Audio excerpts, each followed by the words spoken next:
Early voting began today in Putnam County as Duval and Baker counties are ending their fourth day of early voting. So far, turnout here in Jacksonville is running higher than in 2008 when President Obama was running for the Democratic nomination. In Duval County, 12,974 people have voted early. That compares to 26,447 people who voted by mail since Monday and more than 26,000 who have cast absentee ballots for the primary, which is a week from next Tuesday. Channel 4's Jim Piggott is joining us live from an early voting site. He talked with the Supervisor of Elections, Mike Hogan, about his first major election. Jim? As you can see, it's a very busy election for Mike Hogan. He says he's been busy at all this. We're outside of the San Marco early voting site. It just closed at 6 o'clock, just like 17 others across the city. And as we had said, turnout has been pretty good. Now, in talking to Hogan, he predicts that we could have a 45 to 50% turnout for this primary. But I was in St. Johns County today as well, and there the supervisor is talking about a 62% turnout. Still, in talking with Hogan, he says with this primary coming up, the whole country is going to be watching us. Sherilyn Gauze is just one of the many voters who decided to cast her vote today in the primary. She's taking advantage of early voting because she says it's important.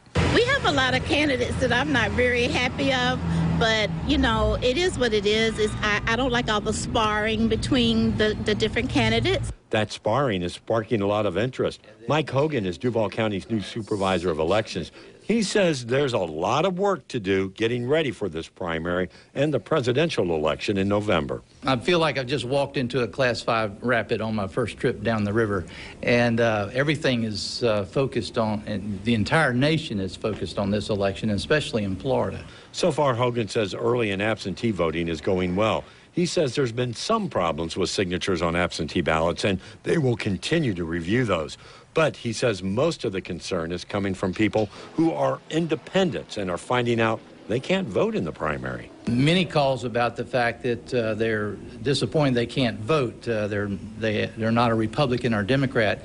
And, of course, that's nothing new. We've been a closed primary state since 1913. But it has kind of surprised some folks, and so we've been dealing with that issue. Hogan showed us some interesting numbers. In 2008, during the first 3 days of early voting, then about 4,200 people turned out.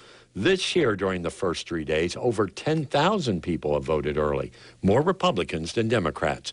And while voting is underway here, they're getting ready to start early voting in St. Johns County on Saturday. Supervisor Vicki Oakes is predicting a big turnout of 62%. They're getting their election equipment ready.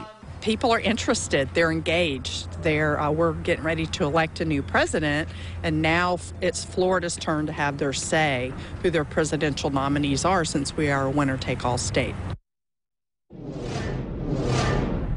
You know, one thing that people are noticing when they do cast a ballot, there are some names on there that people that have dropped out of the presidential primary, like Jeb Bush, for example. Well, those votes still will be counted. Those were printed up in December, so they still have to be on here. We're live in San Marco. Jim Piggott, Channel 4, the local station.